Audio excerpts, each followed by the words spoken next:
my miracle. I'm here this week with my friend Quinard, who we have known each other now for a little while. Yes, This we is have. a return visit for Quinard, and we had a great week together. And each week, out of the field of miracles that occur here every week, people merging together with their soul, releasing that which doesn't belong to them, stepping forward into a future that is of their own making, in real freedom, in real sovereignty. And so each week we pick one person to kind of exemplify what happened this week.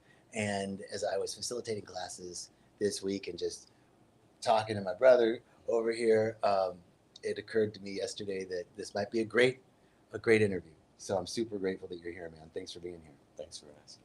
My pleasure. So, Quinard, where are you from? I'm originally from San Diego. And where do you live now? I live in Temecula. I went out there to take care of my mother, who was elderly, and I quit my job to do What was your job? that.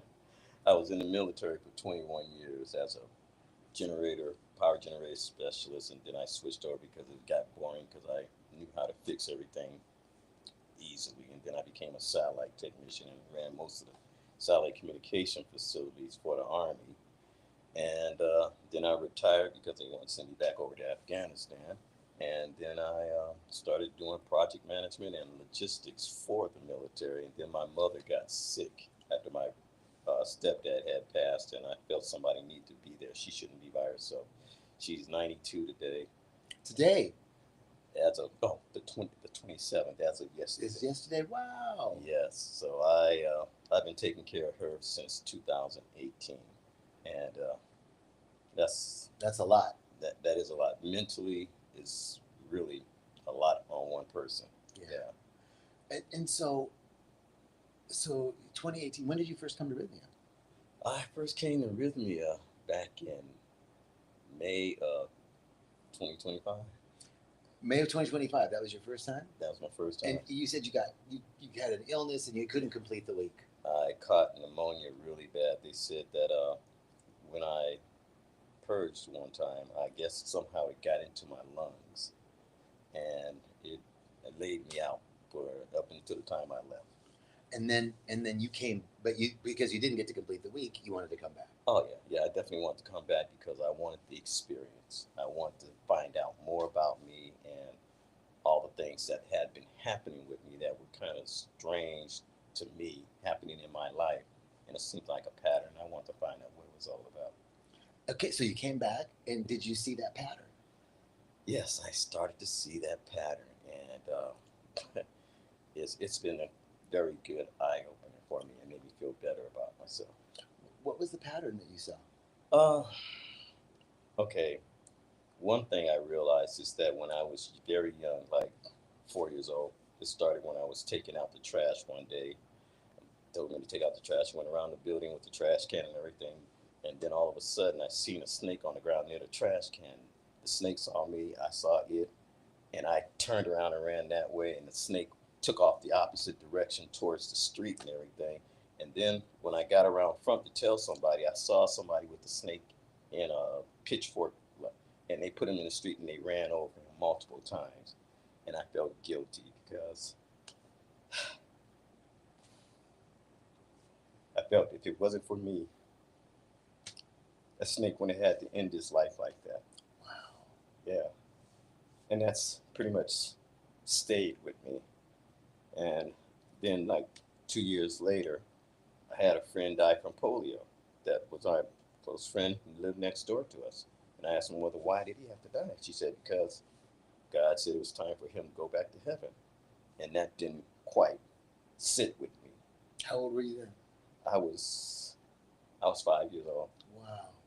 Yeah. And it just those kind of things kept on happening throughout my life. And I always want to find out more because that just started me on my quest to find out more. And I thought there was more to life than just as they tell us it is. And that instant, that moment with the snake, right, and that Yes. guilt that you felt like if it wasn't for me, that was a hard moment for you as Yes. a kid. And then what did you see years later when you came to Rhythmia? How that created what did it create in your life? what it created was the fact that I became this person that always tried to help somebody, regardless if I had to suffer or give up whatever I had to make them happy or please them, or if I seen them in a particular situation, I would go out my way to help them, and neglecting myself a lot of times. And what shifted for you? Like what? How did your life change once you had that realization? Because Uh, you're still a nice person. You still do stuff for people, right? yeah, but what's happening now since I come to Rhythmia, it made me see that people have to go through their own experiences, and you can't save everybody. Sometimes it's set up, the world is set up, and God sets it up so that you got to experience things for yourself, and we're not supposed to always take that suffering from them. And most of the people I've done that with, I don't expect nothing in return, but they just kind of vanish, you know. And it's like whatever they can get from me, that's what they got, and they're happy and they go on with their business. And I'm just like left here. So I don't really want money or anything. I just the friendship or whatever, just say thank you, and it never really happens a lot. But something shifted when you realized I don't have to save everybody, and that actually some people are on their own path. Yes. And I think what else I got from that, Hmm. if it resonates with you, is that your worth and value isn't dependent on giving and making sure that people are okay, right? Exactly, and that's what happened with the snake. Everybody has their own destiny, and I didn't realize as a kid, but that kind of stayed with me. Right, like you thought you were responsible, Yes, I felt I was responsible. and then that like, and it's so funny because we a lot of times people think trauma, Hmm. oh, that's not trauma. Yeah, Trauma is like I got beat or I was abandoned or my dad was an alcoholic or, but actually it's all the same, it is all the right? same. When that little kid took on the guilt that I am responsible for what happens in the world, Exactly. and I'm bad. Hmm. Otherwise, if I don't fix stuff, it's my fault. Exactly. And that's another thing. When my friend died when I was 5 years old, I said, man, that means my mother and dad could die any moment. So at 7 years old, and after that, I started getting telescopes. And when everybody was playing with the little Tonka toys and plastic soldiers and everything, I got chemistry sets because I said, I'm not going to let that happen to my parents. And I took on that responsibility at that young age. Wow. Now you shared with me earlier like what your miracle was after that first time. Ah, yeah. The first time taking the ayahuasca, I was laying there and it came to me and it said, okay, we're ready for you. It didn't say we're ready for you, but it came to me. And I said, how do I know if you're the true ayahuasca or it's not ADD, all these other voices in my head? So it said, okay, I'll show you. And then all of a sudden, this big dark feature came to me. And it was like really scary and everything. But I remember what you guys said. Don't run away from it, run towards it. And when I did that, everything just opened up. And then that's when ayahuasca said to me, now I want you to open up your heart and put your hands to the side. And then, as soon as it said that, and mind you, this is all in my, I guess in my head. As soon as I said that, you guys were playing heartbeat music in the background at the very same time that happened. And I said, wow. And then all of a sudden I found myself in this place with these big old giant globes, like planets that were transparent, light blue, light green, and they were like little rivers of light blue and light green just circulating around. And they were transparent and they were very bright, as far as you could see, in front of you, back you, up and down. And I was just like, this is so beautiful. I never want to leave there. It felt like I'd been in there for almost 3 to 4 hours. Then all of a sudden, I guess I came out of it and I looked down and I realized I came out of my body. And that was like, wow. And then, like Mother Ayahuasca told me, the voice said that this is you. We are, you are the universe. Because I was always fascinated by the stars and the planets when I was very young, looking at the stars all the time. And it said, you have you are the universe. Just as like they say, as above, so below. I am. The universe is in me, and as well as I am part of the universe. And it was just that was an eye opener right there. And it said that you're beautiful regardless of what anybody says or talks about you. You are a beautiful person. So don't worry about any of that other stuff and what you're doing. Be confident in what you're doing. Whoa, what a beautiful message. Yeah, that was deep. That was really, really deep. How did that change your life when you went home? It changed my life to the point where I was always I'll be around people and they always criticizing me for what I did and how I thought and everything like that. After a point, I just said, I'm not going to pay attention to them because they live in their own world. I'm living in mine. I'm going to be happy with who I am, regardless, because they don't know who I am or what I've been through in my life and what I experienced. And this right here with the ayahuasca just helped me just realize that we're more than what we actually believe we are and what people tell us or make us believe we are, because you're going to find a lot of people they're not going to agree with you, so they get a negative opinion about you and everything, and I always prove a lot of people wrong that that I am that I always rise above everything they say. Just like I didn't realize I had ADD until after I was like 38 years old, and they said that yeah man, your ADD is so bad, you should have been like most of the people with ADD that you have are on the street on drugs and everything else. I said, no. When they flunked me in the second grade, I made up my mind that I wasn't going to go there. I'm going to learn everything I needed. And I told them what I did in second grade when they flunked me, because that put me in the same grade with my brother. And they always made him feel seem like he was older than me. That's a negative thing that made me feel like I did throughout my life. But I said, when I flunked the second grade, the next days in class, next time in class, I said, I'm going to sit up front and I'm going to ask the teacher questions until she make me understand. I'm going to continue to ask her questions. And Wow. the psychologist said, that's some of the psychology that we use today to tell people to tell their kids. I said, yeah, I was. That's so great. Yeah, it was amazing. So that was really beautiful. But the most beautiful thing is this idea that you just shared, that I'm part of the universe. I'm beautiful just as I am, and I'm free from the opinions and thoughts of others. Yes, That's really powerful. that is, and that right there just that was an awakening, and that just led to the other awakening I had just recently on the ayahuasca. And what was this? What was the other awakening? The other awakening was when I was on the ayahuasca with the shaman. He was waving his uh, feathers on me and everything, and at first it was kind of like I thought it was a little bit irritating. I said, "Just go with it, Queen." And I closed my eyes, and then all of a sudden I was in this place. It wasn't scary or anything like that, but it was like gray and kind of dark, but light at the same time. And the voice came to me and said, "I'm your soul."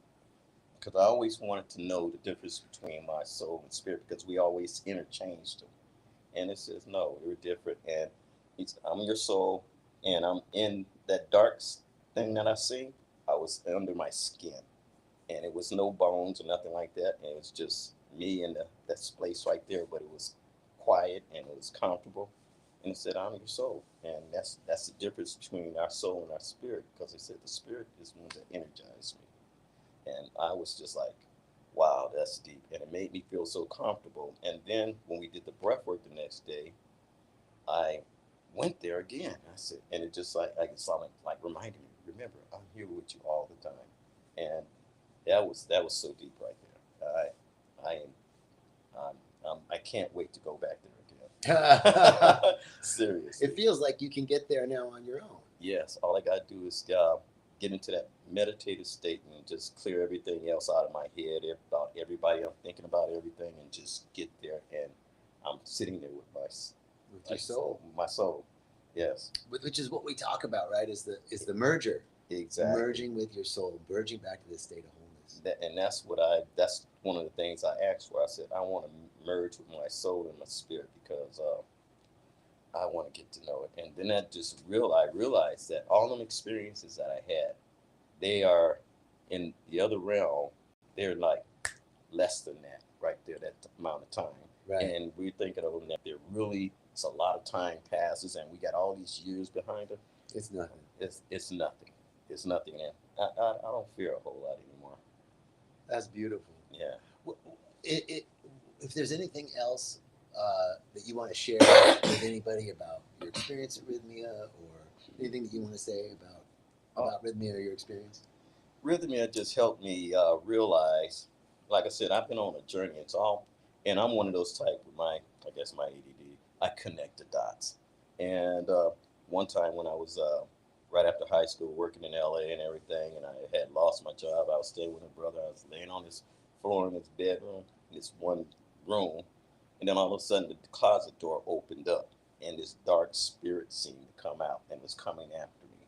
And I wanted to scream, but I couldn't scream. I wanted to get up and run, but I couldn't get up and run. And then all of a sudden, I just started getting mad, and I started getting madder and madder. I said, finally came out and said, "Get out!"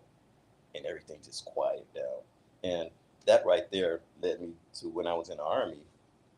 I we were over in Afghanistan. After I got out the army, but they sent me to Afghanistan anyway. I was there, and we were being bombed regularly. And I had one of my cousins was there prior to, and a lot of them went to PTSD because they were afraid because of the bombing and everything like that. And then after the second time, the alarm went off. I said, I'm not going nowhere. I'm gonna stay in my bed because I could die. I could get hit by the bomb, walk, running to the shelter and everything, and I'm gonna stay in my bed and I'm gonna go to sleep.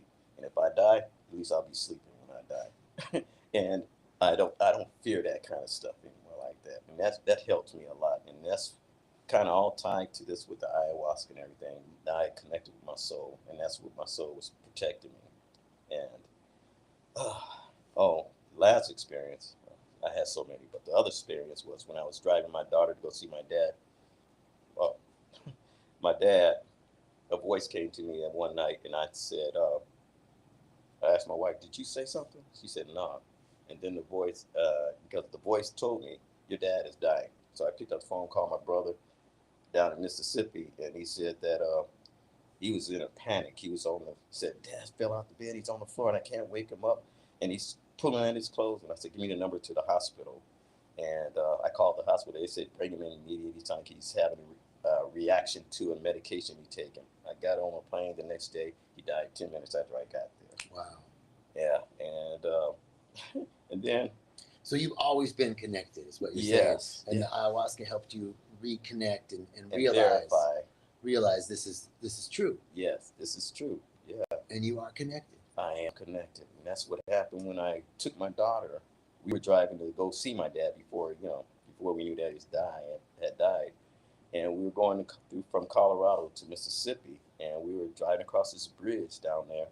And then all of a sudden, my car started going in circles, hit ice, black ice, and it started going in circles back and forth across this two-lane highway, and it was a bridge way about 1,000 feet up, and just a little barrier about no more than about 3 feet tall. And we were going back. I looked at my daughter. She was asleep. She was only 2 years old. I said, "Ah, thank God, thank you that she's asleep. She won't have to go through this." And as soon as I said that, I turned around.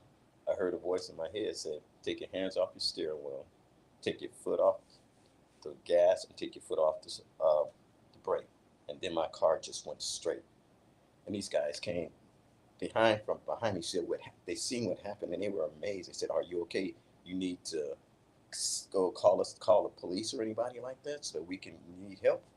And I said, "No, I just want to sit here for a while." And I thought of my dad, and I said, "No, I'm gonna keep on driving and go there." But those kind of things kept on happening to me. You know what we did in class yesterday. Mm-hmm. One of the things we did was to create a mantra that helps you remember you're connected and you're safe and you're powerful and you're worthy. Right. And that was your mantra. Yes. That's what came out was, take your hands off the wheel, take your foot off the brake.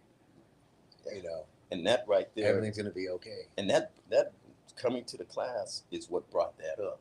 When I got off the ayahuasca, it brought that up, made me remember that, and I said, "Wow, that's pretty deep." I didn't think about it at the time. That's so beautiful. Yeah. Thank you, man. Not a problem. Thank you so much for sharing. Appreciate you. Thank you all for joining us. I hope you come back and see us again next week. I hope you come see us at Rhythmia. It'll be nice, right? It's a life changing experience, a positive one. Thank you, man. Thank you. Not a problem. Thank you all. Have a great day.